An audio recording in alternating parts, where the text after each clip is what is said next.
Hello दोस्तों, आप सभी का इस नए कहानी में स्वागत करती हूँ। उस दिन वह मेरे घर पर आई और मुझे कहने लगी कि तुम जो अपने गर्लफ्रेंड के साथ करते हो वह सब मेरे साथ भी करो। और मैंने उसकी इच्छा पूरी कर दी। मैंने उसके साथ वह सब कुछ किया जो मैं अपनी गर्लफ्रेंड के साथ किया करता था। दोस्तों, थोड़ा सा समय निकालकर इस कहानी को अंत तक जरूर सुने। दोस्तों, आप लोग चैनल को सब्सक्राइब करना भूल जाते हैं। दोस्तों, आप सबसे रिक्वेस्ट है कि चैनल को एक सब्सक्राइब करें और वीडियो को एक लाइक करें। दोस्तों, आप लोगों की एक लाइक और सब्सक्राइब से बहुत ही मोटिवेशन मिलती है कि हम ऐसे ही कहानियां आप सबके समक्ष प्रस्तुत कर पाए। चलिए अब कहानी में आगे बढ़ते हैं और आपको यह कहानी सुनाते हैं। हेलो दोस्तों, मेरा नाम विवेक है और मैं अपने माता पिता के साथ रहता हूँ। मैं अभी अपना ग्रेजुएशन कर रहा हूँ। मैं जिस कॉलेज में पढ़ता हूँ वहाँ पर एक लड़की भी पढ़ती है जो मुझे बहुत ही अच्छी लगती है। मैं बीए फाइनल ईयर में हूँ और वह बीए फर्स्ट ईयर में है। एक दिन मैंने हिम्मत जुटा के उस लड़की से उसका नाम पूछा तो उसने कहा कि उसका नाम मेघा है। और उसने भी मेरा नाम पूछा तो मैंने कहा कि मेरा नाम विवेक है। पहले पहले तो हम दोनों में दोस्ती हुई, फिर बाद में धीरे धीरे हम दोनों की दोस्ती प्यार में बदलने लगी और हम दोनों बॉयफ्रेंड गर्लफ्रेंड बन गए। कॉलेज में किसी को इस बात की भनक नहीं थी और ना ही मेरे घर वालों को पता था कि हम दोनों बॉयफ्रेंड गर्लफ्रेंड हैं। हम दोनों एक दूसरे से अपने दिल की बात शेयर किया करते थे। इस तरह से हम दोनों की जिंदगी कट रही थी। अब कॉलेज में गर्मियों की छुट्टियां शुरू हो गई। अब हम दोनों एक दूसरे से बहुत कम ही मिल पा रहे थे। तब मेघा ने कहा, विवेक, कुछ ऐसा करो कि हम रोज एक दूसरे से मिल पाए।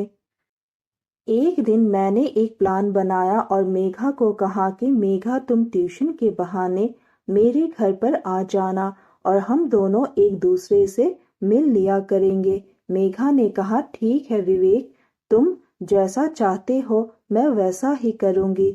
मैंने भी अपने घर वालों से कहा कि मुझे एक ट्यूशन मिला है। एक लड़की है जो बीए फर्स्ट ईयर में पढ़ती है, वह ट्यूशन पढ़ने घर पर आया करेगी।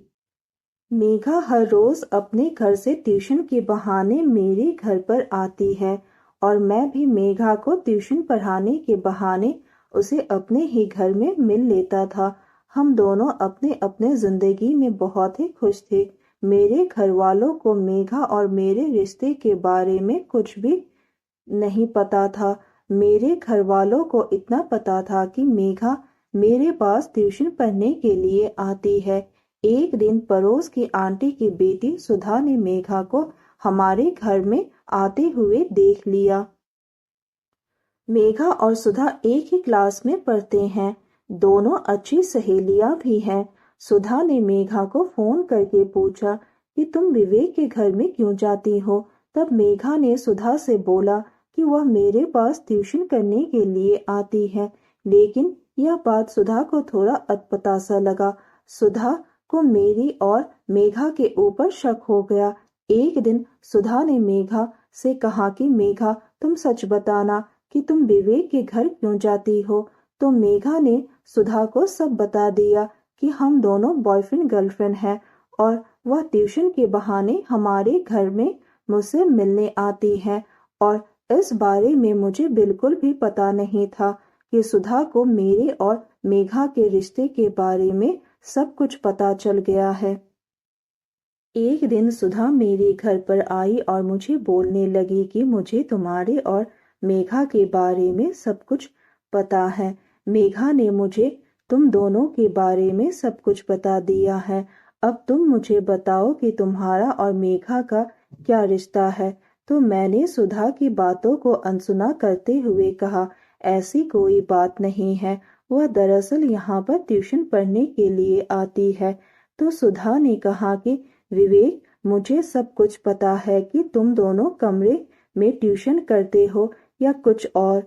अगर तुम मुझे सच नहीं बताओगे तो मैं इसके बारे में आंटी को बता दूंगी। सुधा ने कहा, विवेक, मुझे सब कुछ जानना है कि तुम और मेघा कमरे में क्या क्या करते हो।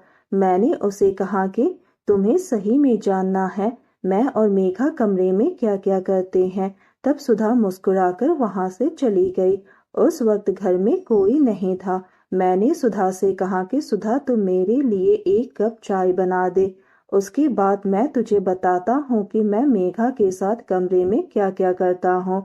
सुधा मेरे लिए चाय बनाने के लिए किचन चली गई और मुझे चाय का कप थमाते हुए कहा कि तुम भी मेरे साथ वह सब कुछ करो जो तुम मेघा के साथ करते हो।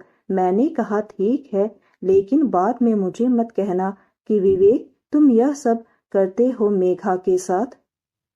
जब मैंने चाय खत्म किया तब सुधा मुस्कुराकर वहां से चली गई और मैंने उसके हाथ को कसकर पकड़ लिया।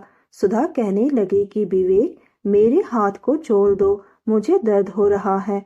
मैंने कहा क्यों सुधा की बच्ची, अब तेरे हाथ को छोड़ना है।